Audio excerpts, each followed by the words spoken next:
Hello and welcome. About a year ago, I made a guide on purifying flame mines, because at the time, mines had just been reworked, and the skill performed really excellently. Since then, I have played purifying flame mines a total of 3 times, and the game's changed a lot, but what hasn't changed is that purifying flame mines are still excellent.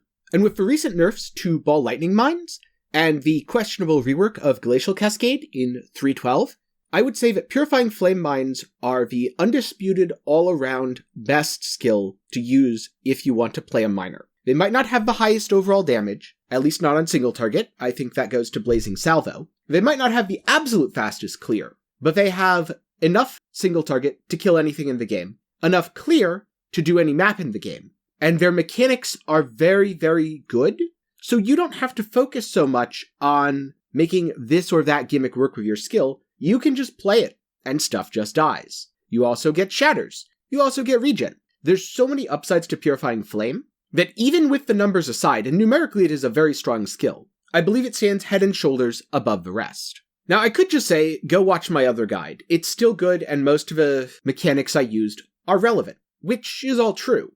And because guides are more of guidelines than laws or rules that you must follow, you could follow my old guide from a year ago. But so many things have been added to the game since. So many things have been added with multiple influences and with new mechanics that I think I'd be doing the build a disservice if I didn't take the time to talk about it again and to go over what's changed and how I have changed how I build the character as a result.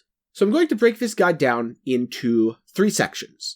The first section, I talk about some of the interesting or unique mechanics that I use to make the build feel good, have good damage, or have good defenses. Then I'm going to talk about the exact items I use beyond those mechanics, either to enable them or the general gearing. I'll also spend a short time going over the tree, but really for tree stuff, look at the path of buildings that I will provide. I'm going to provide 3 POBs, one with very basic gear from when I first swapped over to PF Mines, one with more advanced gear, and then finally a best-in-slot POB with 1 to 200x simulated investment. Of course, what remains cheap or what remains expensive on any of these is all relative. If you're watching this a year from now, it could be a 50C build or it could be a 500X build. I have no way of knowing. And then finally, I'm going to talk about how it feels to play, some tips I've picked up while playing the build, do's and don'ts, that sort of thing. And even a little bit about how it performs on some specific encounters that I think you'll go up against commonly. So now I want to talk about the various unique mechanics that this build uses, and what role they play, starting with recovery. This build has oodles of recovery. We get 10% of life, which is converted to ES, regenerated per second, from our Ascendancy, an additional 6% from being on consecrated ground, which should be happening all the time. Additionally, we recover 5% of maximum energy shield whenever we block, which will be about 75% of the time. Enemies are blinded, which gives them a 50% chance to miss, further aiding recovery. It means you're much less likely to take 2 consecutive hits. And the build uses Frost Shield, which is a personal safety bubble. If enemies are outside of your personal safety bubble, the Frost Shield absorbs a significant portion of their damage, extending the HP pool of a build from around 8,000 to around 12,000. And because if a bubble dies, it doesn't really affect me negatively, I can just redrop it a couple seconds later. This provides an excellent layer of additional HP. Finally, there is Chainbreaker and Berserk. Berserk is basically Valraich's Fire, but also with Fortify built in. And that, combined with the 20% of physical damage from hits taken as cold damage during the Flask effect from Taste of Hate, along with the 20% less cold damage taken, further mitigating the converted fizz, rounds out the defenses quite nicely for this build. If you are careless in how you play, yes, occasionally you will be blown up, but in general, the build is very safe, it can run a wide range of map mods, and you can tank hits even from bosses such as Cirrus. Now I touched on it quickly, but I would also like to talk about why Chainbreaker and Berserk as opposed to just a Shield Charge Fortify and Valraich's Fire.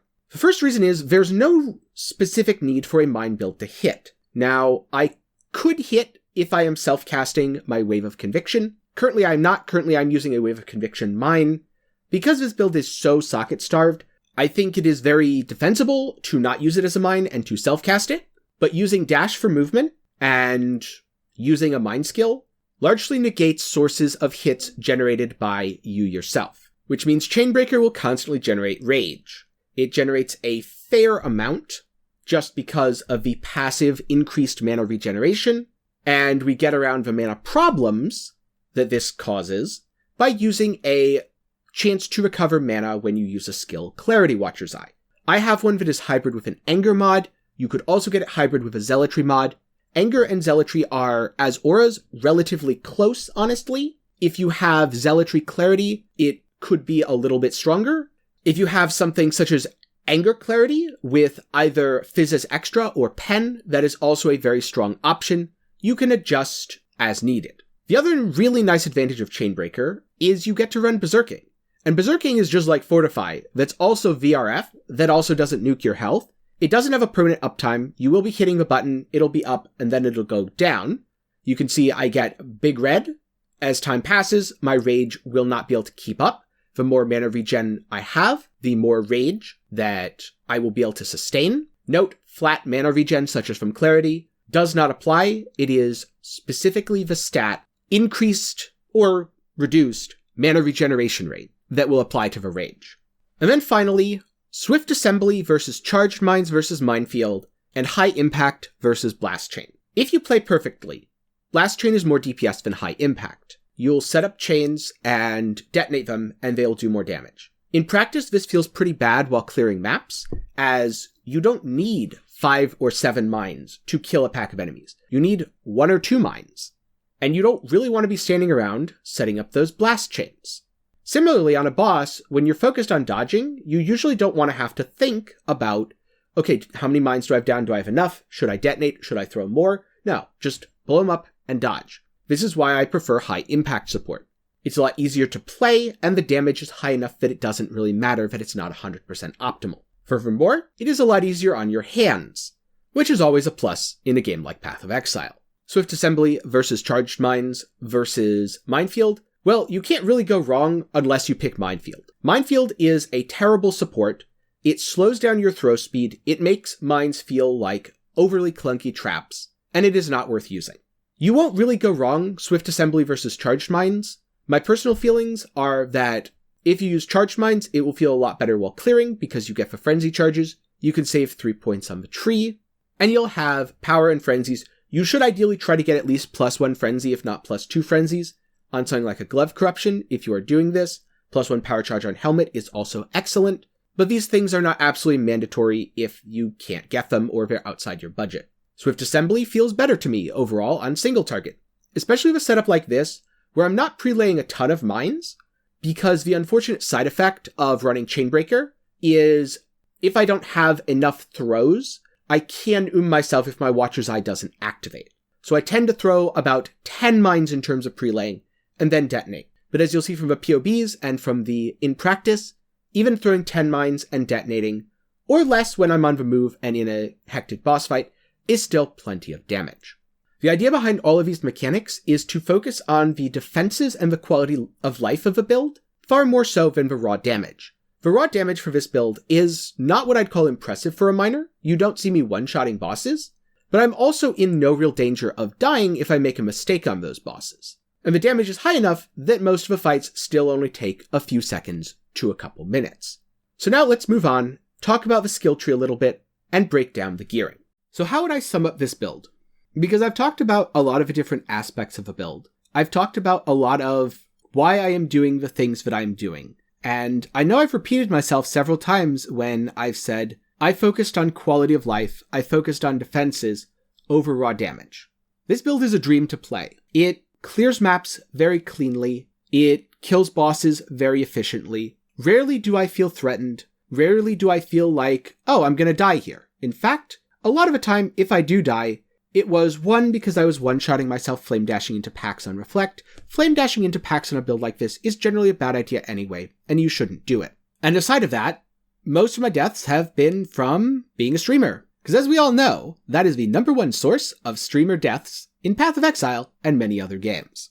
If you start the build and the damage doesn't feel as immediate as you may be expecting, that is normal. Especially once you get Chainbreaker, it is much, much harder to prelay out all 19 mines. detonate them in sequence, feed into the sequence, and just nuke a boss full to 0 in 2 or 3 seconds. But once you adjust yourself to the playstyle, which I honestly did have to go through a little bit of adjustment myself. Once I did, I found that I kind of prefer this over swishier miners like I've used in the past, or miners with more inconsistent damage, such as the Blazing Salva mines that I was experimenting with earlier this league. The difference there was, I hope I get all my chains set up and have enough damage to just kill this boss, because if not, I could die. And now, it feels more like, oh, this is fine. I've got all my damage, it'll be consistent, and in about 10 to 20 seconds the boss will be dead, and if he hits me once or twice in between, whatever, my Frost Shield's got this. So who's this build for, and who is this build not for? Because this is an endgame guide, it is not strictly meant for people who have never played Path of Exile before. But again, remember, this is a guideline. You don't have to copy my exact gear, and if you find something that feels better to you, at least as long as it's not Minefield, feel free to do it. But I think this guide is for most players. I started the low-life version of this on roughly a 10 Exalt budget, and if I had never improved my gear beyond that, I would have a perfectly functional build capable of doing almost all content in the game, minus something like extreme 100% delirious stuff, which most people, myself included, honestly don't need to necessarily worry about on a day-to-day basis. Since then, I've put a good bit more into the build. I've picked up things like the Bottled Faith, I picked up various other pieces, enchanted some Syntrax, and it still doesn't feel like an expensive build because while those things are nice, it's not hinged on them. So even if you don't have a ton of currency, I do think this build is for you. Remember that, like with most builds, between level 85 and 92-ish, you might enter a little bit of a slump, especially if you're just switching over to low life, where either the damage or the defenses or something just doesn't feel quite right. This is perfectly normal, I get it on a lot of my builds, but it's really fun to incrementally upgrade my gear, get a new ring and see my damage jump by 10%, get a new weapon, see it jump by another 15, get a shield and watch my ES go up by 600, and slowly it all comes together, and by the time I reach 94 or 95, I feel like I have a really solid, fully built endgame character. In a lot of ways, this tree probably looks like all of the other miner trees that you're used to seeing, and that's because it kinda is. Miner trees tend to look the same or very similar because you go Control F mine, Control F ES, Control F crit, and just highlight everything that happens to light up. But there are a couple of distinctions here and there. The first is that I am not taking Blast Cascade or Doomcast.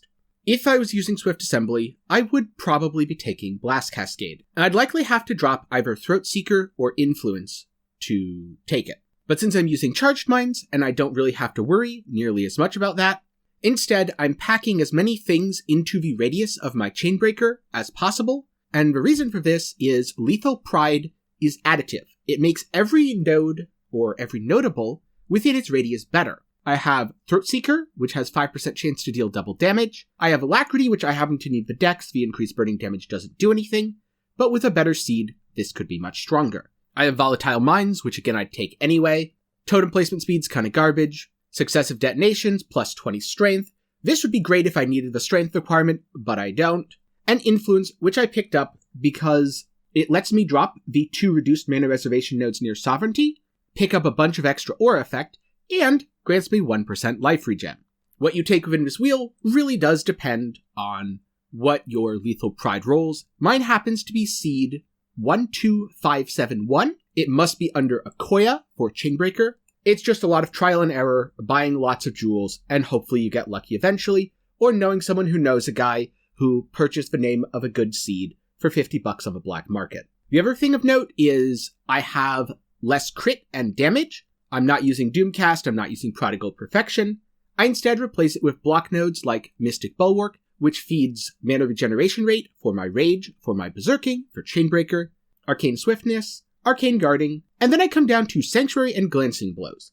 This is because every miner should do enough damage to kill everything in the game. I want to focus on defenses, and I want to focus on quality of life, and I want to focus on recovery. Maxing out my block really smooths damage intake, and it lets me use ES on block, which again is a great layer of recovery. But aside of that, my tree is fairly standard, and with a few deviations here and there, you can basically use any old mine that you want with a tree like this. In lieu of a full written guide, I'm going to go over each of the slots, talk about first some unique items, and then break down other things you might want to use. The basic gearing that you'll probably start out with, some more advanced endgame gearing, which is approximately what I have on my character right now, and then some simulated best in slot items, which are going to be much more expensive. To start with, build enabling uniques. What does this build need to work? Chevron's wrappings, so that chaos damage will not bypass your energy shield, allows you to go low life. Presence of Chiyula prevents you from getting stunned and greatly scales your ES pool. Those are really the only two build enabling uniques, but I'm going to add a third bonus item, which is the ES on block shield. You don't absolutely need it, and in terms of a basic gearing, I'm going to give an alternative, but I do strongly advise it, and I suggest treating it like a build enabling unique. On the other hand, what are some cheap unique items that you can use to get started, which might be even more basic than what I talk about in my gearing section? Bated Breath, it's great. It's a simple enough ES item, gives you a good bit of boost. It's almost as good as an endgame belt in terms of ES. The only problem is it can't have resist on it or any essence mods. Prism Guardian, this is a easy low life shield. It has built-in blood magic and reduced mana reservation. It lets you run an extra aura. It will push your damage early. You could use it to add zealotry or hatred or both, but it's lacking in defenses and you won't get ES on block, which means it's not really worth going glancing blows. So I would only use it very early league and I'd replace it as soon as I can. Crown of the Inward Eye basically gives you tranquility, so you can think of it as an additional anointment. It is a bit less ES than a rare, and it is less damage than a fully min-maxed rare, but it lets you have the effect of tranquility and turn your ES into a damage scaler while also anointing Divine Fury. And then Sintrek, which are good old basic ES boots. They help fix your decks. If you get an enchanted pair like I have, they are surprisingly difficult to replace. Ultimately, they are still replaceable, but they're very good and very respectable, and you can use them for a long time. Now let's get into some of the gearing by slot. I will not be covering the amulet slot. I will not be covering the chest slot, because I feel both of those really cannot be replaced. However, if you wanted to get a better version, if you will, you could corrupt your shavs, such as I have here. There's a whole list of options: crit protection, increased damage, plus gem levels, max res. All these things are great, but really you're just getting a better version or a rarer version of shavs. You're not getting a new item, you're not getting a different item, and the amulet slot very much is the same, because there's no way around the stun problem.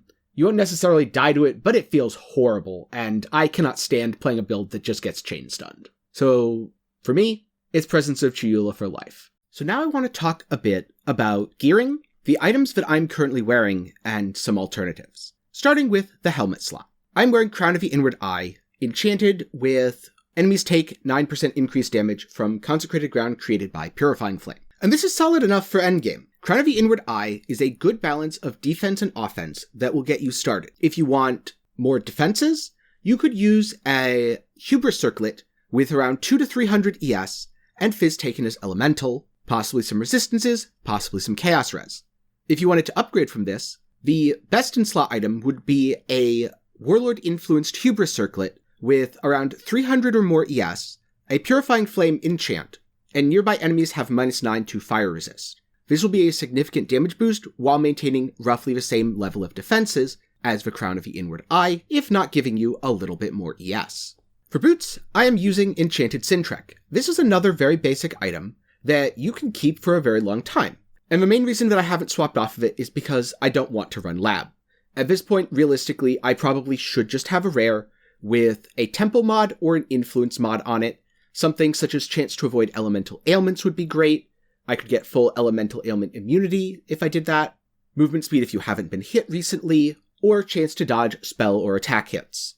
Your best in slot would be an influenced or temple mod item that potentially has 35% move speed and is enchanted with pen if you haven't killed recently.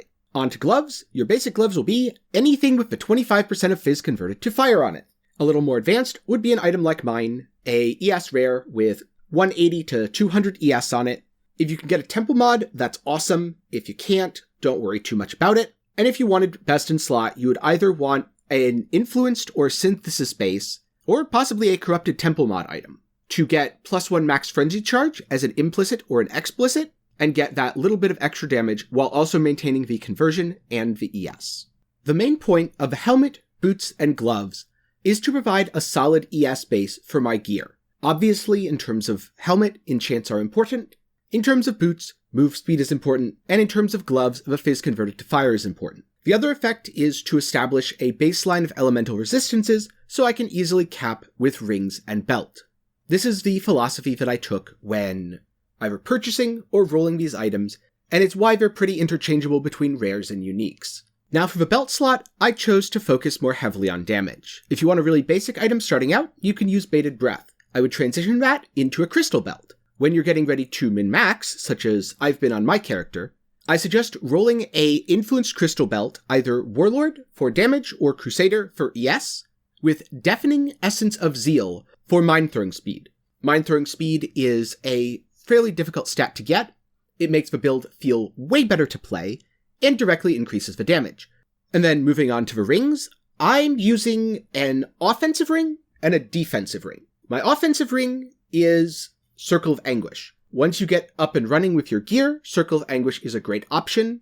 If you're just starting out, a more basic offensive ring would be a ring with spell damage on it, a ring with fire damage, an opal ring, anything along those lines that you can pick up for cheap. And then I'm also using a defensive ring, which in my case is a rare ring with a curse on hit. It is a lot easier to apply your curse via curse on hit than to self-cast it, especially in a build that is so socket-starved. You can pick up a cheap curse on hit ring for usually 4 or 5C, even early league, and as you transition into the endgame, you simply roll a better version, possibly Awakener Orb together, either Ellie Weakness, which is a Hunter mod, or Flammability, which is a Warlord mod, with %ES, which is a Crusader mod, or you can Crusader slam a Delve ring, such as I've done. It's a bit of a gamble, but in general, it'll pay off and it'll get you some nice extra damage. And if you don't hit what you want, there's lots of other builds that might want something like life gain on spell hit, plus a curse on hit. Then moving on to the shield, which is one of the most important parts of a build. If you are just starting, you can use Prism Guardian, but I really don't advise it. I suggest instead using almost any shield that has recover % of maximum energy shield when you block. This is a great defensive mod, it enables our glancing blows, it is a great layer of recovery, and it makes the build feel so much better. If you want a cheap one, the best way to get a basic shield is to buy a Shaper ES base such as a Thorium Spirit Shield. Doesn't have to be that one, just any of the cheap ones. Eye level doesn't particularly matter as long as it's high enough to roll ES on block. And just throw some dense fossils at it. You'll hit ES on block pretty quickly, it won't be a great shield, but it will be a place to start. From there, if you want something a little more endgame appropriate, you could use one like mine. Ideally, at some point, you'd use a Titanium Spirit Shield base, but there's several other bases which, if they're rolled well, can be just as good. And if you really wanted to min-max, you'd want something, again, along those lines, but with +1 spell gems. You can use either fire or fizz, increased fire damage as a prefix, maybe some good resists, chance to block spell damage, or socketed gems have reduced mana reservation as suffixes, as those influence mods are very, very helpful. You could even Awakener Orb a shield together to get the reduced mana reserved, combined with the ES on block.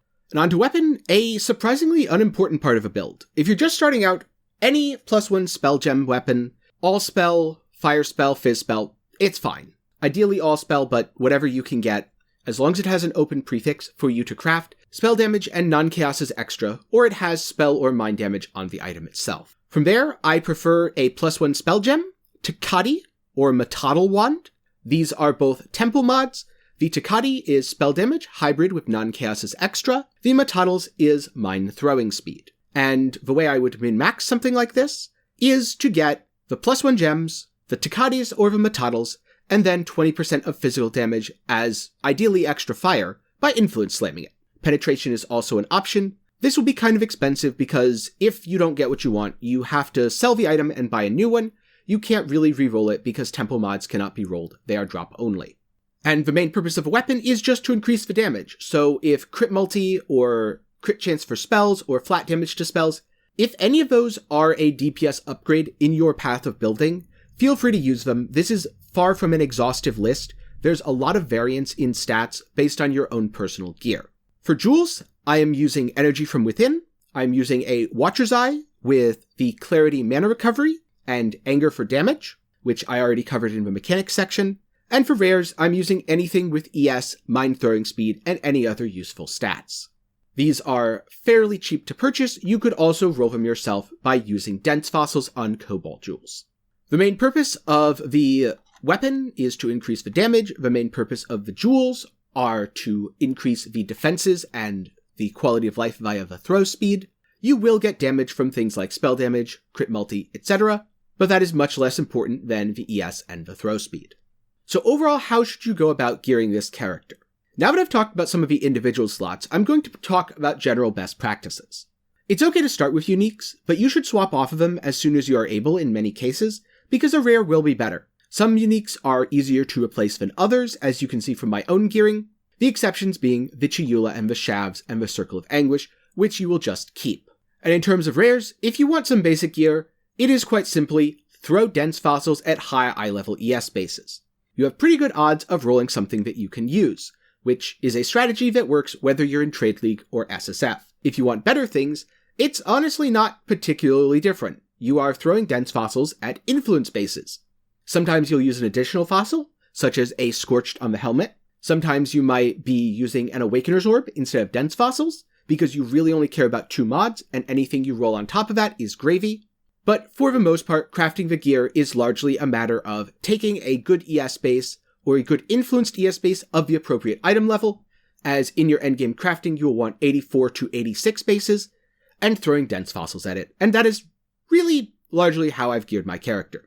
If you don't want to craft it yourself, and you want to buy it, I suggest doing live searches. You'll end up spending 10 times as much if you just buy everything at market price. If you live search, someone's going to underprice something. They're going to trade macro an item that's worth an X, and because a suffix or a prefix is uncrafted, it's going to trade macro at 5C, they're going to put it up, and you can easily buy it. I use that method all the time to gear my characters. And consider this a PSA, that trade macroing rares is bad. Don't do it, you are going to undersell yourself.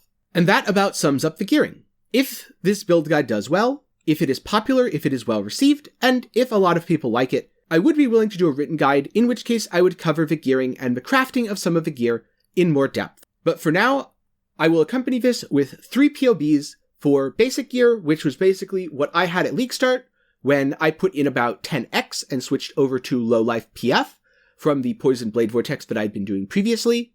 My current gearing, which if I had to estimate was 30 or 40x, although it gets very hard for me to tell exactly how much I spent, because I did do a lot of crafting myself, and I did do a lot of selling the things that weren't quite good enough for me, and actually turned a profit. So one could argue that in gearing my character, I'm actually net positive 20 or 30x, instead of spending 30 or 40. And then finally, a min-maxed endgame POB. Remember, these are guidelines, they will not cover absolutely everything, but they should give you a place to start. So how does this build feel while mapping and bossing, or even delving? In terms of delving, I think it is somewhat more limited.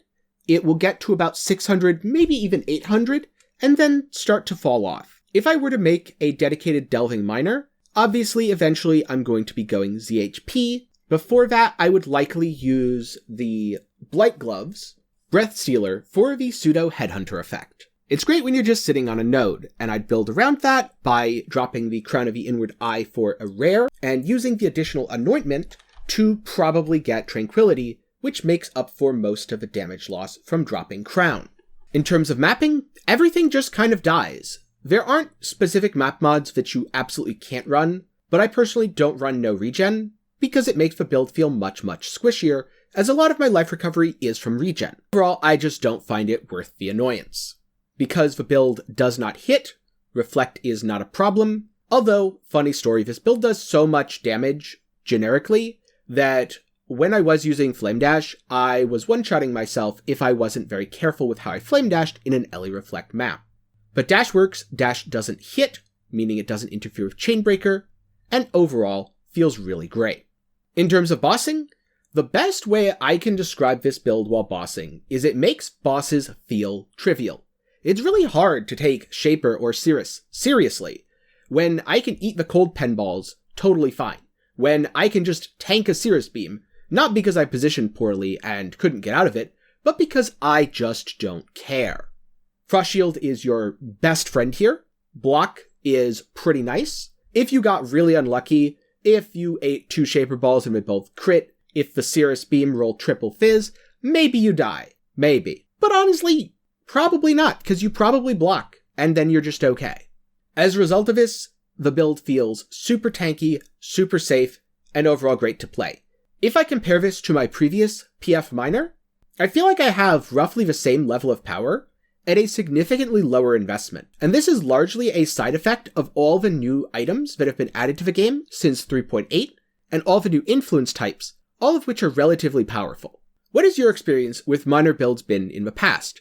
Do you tend to enjoy them, or are you not a big fan? And after watching this guide, do you feel ready to play Purifying Flame, trivialize bosses, and make Cirrus reassess how boring and small his damage might be? Thank you for watching. If you enjoyed the video, consider subscribing to the channel and ringing the notification bell so that you know whenever I upload. And if you want to support me, you can join the channel for as low as $1 a month to help me continue to make videos just like this one for people like you. If you want to see what I'm getting up to in a more casual setting, watch gameplay live, or just chat with me about various topics, drop by my Twitch stream. I stream Monday, Tuesday, Wednesday, and Thursday, starting around 7 p.m. Pacific, 10 p.m. Eastern. Thank you again, I hope you enjoyed, and have a great day.